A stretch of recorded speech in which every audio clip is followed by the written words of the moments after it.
భార్య: ఏమండోయ్!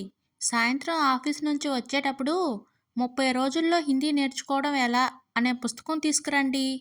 భర్త: ఎందుకు బంగారం ఇంత అర్జెంటుగా హిందీ నేర్చుకోవడం?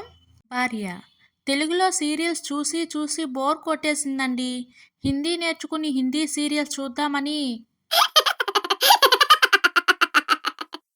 భార్య: ఏమండి, మనం చనిపోయాక స్వర్గంలో మీకోసం అప్సరసలు ఉంటారంటగా, మరి మా ఆడవాళ్లకు సీరియల్స్ ఏమైనా ఉంటాయంటారా? భర్త: అక్కడ మీకోసం కోతులు ఉంటాయి. భార్య: ఓ భగవంతుడా, ఇదెక్కడ న్యాయం? మగవాళ్లకు 2 చోట్ల అప్సరసలను ఇచ్చావు, మరి మాకిదేం కర్మ? ఇక్కడ అక్కడ కోతులేనా? భార్యతో జోకులు వేసేటప్పుడు కూడా జాగ్రత్త. సరోజ: మా అల్లుడు చాలా మంచోడు వదినా. ఏ పండగ వచ్చినా మా అల్లుడు పువ్వులు, స్వీట్ బాక్సులతో పాటు మా అమ్మాయిని, పిల్లల్ని తీసుకుని మా ఇంటికి వస్తాడు.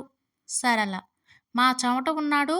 ఏ పండగ వచ్చినా కోడలు, మనవళ్ళతో పాటు స్వీట్లు తీసుకుని అత్తారింటికి వెళ్ళిపోతాడు. మేనేజర్: ఏమైందమ్మా, ఎందుకు గొడవ చేస్తున్నారు? కాంతం: చూడండి సార్, మీ క్యాషియర్ నేను ఇచ్చిన చెక్కుపై సంతకం చెల్లదంటున్నాడు. మేనేజర్: ఏంటయ్యా సమస్య? క్యాషియర్: వాళ్ళ ఆయన చెక్కుపై ఈవిడ సంతకం చేసి ఇచ్చింది సార్. చెల్లదంటే ఇంట్లో తన మాటే ఫైనల్ అంటుంది. మేనేజర్: ఇంట్లో మీదే పై మాట కావచ్చమ్మా, కానీ కనీసం చెక్కులో అయినా ఆయన ఉనికి కాపాడండమ్మా. రమేష్: ఆస్పత్రికి వెళ్ళావుగా, డాక్టర్ ఏమన్నారు?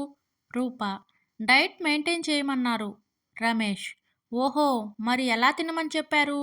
రూప: రాత్రి ఫ్రూట్స్ ఏమైనా తినమన్నారు, కానీ భోజనానికి ముందో తర్వాత చెప్పలేదు.